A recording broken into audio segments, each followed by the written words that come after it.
Hello, everybody. My name is David Sanchez. I am a first-year allergy immunology fellow here at Mount Sinai. So asthma is a chronic airway disease that causes people to have wheezing, cough, chest tightness, and shortness of breath. During asthma flares, the inner linings of the airway can become inflamed or swollen, leaving less room in the airways for air to move through. The muscles around the airways can also tighten, and the glands can sometimes produce excess amounts of mucus that can cause some blockage.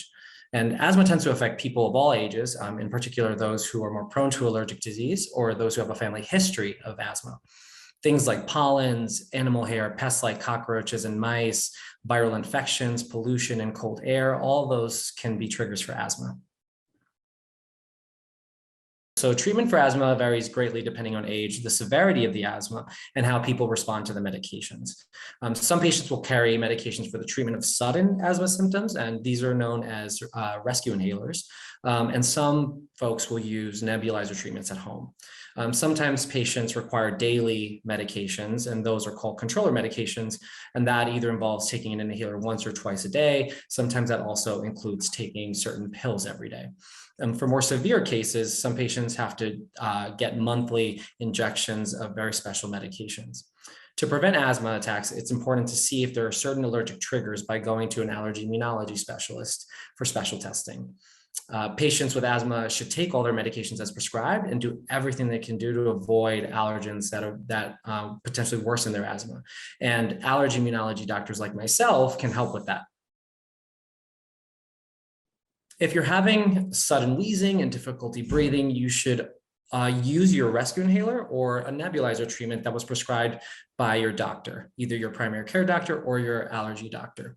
If this medication does not help with improving your ability to breathe, then you should call 911 or go to the nearest emergency room as soon as possible. Absolutely. Exercise is really important for overall health as well as lung health.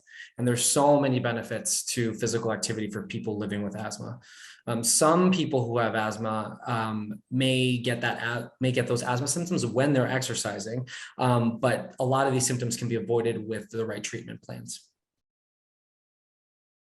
Unfortunately, asthma is not a curable disease. Many will develop asthma and it will last for the rest of their lives. Some children with asthma will outgrow it by adulthood, but it's important to note, even if you don't have symptoms, the asthma is still there and it could potentially flare up at any time. But as long as you're taking your medications, these symptoms should be well controlled. Black Americans have some of the highest burden of asthma in the United States. Black Americans are 1.5 times more likely to have a diagnosis of asthma, 5 times more likely to visit the emergency department due to asthma, and 3 times more likely to die from asthma when compared to white Americans.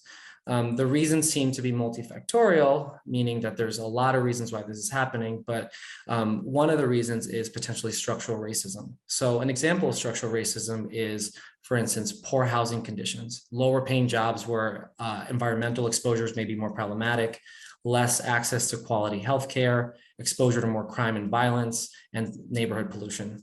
Just to name a few. And genetics may play a role, but genetics themselves do not fully explain these worse outcomes in Black patients. Absolutely. Mount Sinai is very, very proud to serve all of the wonderfully diverse communities that are around our hospital. First, we ask for our patients with asthma to request an allergy immunology referral from their primary care doctor. And then once that referral is made, you can call us at 212-241-0764 to make an appointment. We'd be really excited to see you.